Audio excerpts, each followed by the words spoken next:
કાયદામાં રહેશો તો ફાયદામાં રહેશો આ ઉક્તિને ચરિતાર્થ કરતી ખાખીની કાર્યવાહી યથાવત છે। આપણા ટીવી સ્ક્રીન પરની આ તસવીરો જુઓ। અમદાવાદના ચકચારી પાર્સલ બ્લાસ્ટ કેસના આરોપીનું પોલીસે સરઘસ કાઢ્યું હતું। આ ઘટનાનું રિકન્સ્ટ્રક્શન કરીને તપાસમાં ખૂટતી કડીઓને જોડવાનો પ્રયત્ન કરાયો। બીજી બાજુ રાજકોટની વાત કરીએ, જ્યાં હત્યાનો પ્રયત્ન કરનારા આરોપીઓની પોલીસે સાણ ઠેકાણે લાવી છે। પોલીસે આરોપીઓને સાથે રાખીને સરઘસ કાઢ્યું હતું અને જાહેરમાં માફી મંગાવી છે।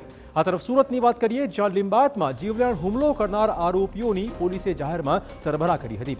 પોલીસે હથિયારો લઈને ધાક જમાવતા આરોપીઓને કાયદાનું ભાન કરાવ્યું છે।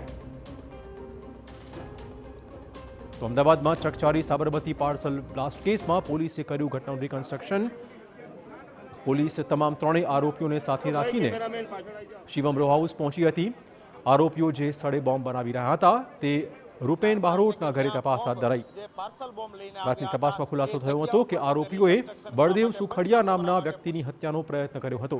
હાલ ત્રણેય આરોપીઓ 5 દિવસના પોલીસ રિમાન્ડ પર છે। ત્યારે આજે રિકન્સ્ટ્રક્શન દ્વારા પોલીસે બોમ્બ બનાવવાનો સામાન ક્યાંથી લાવ્યા હતા અને અન્ય કોણ કોણ સંડોવાયેલું હતું વગેરે દિશામાં તપાસ શરૂ કરી છે।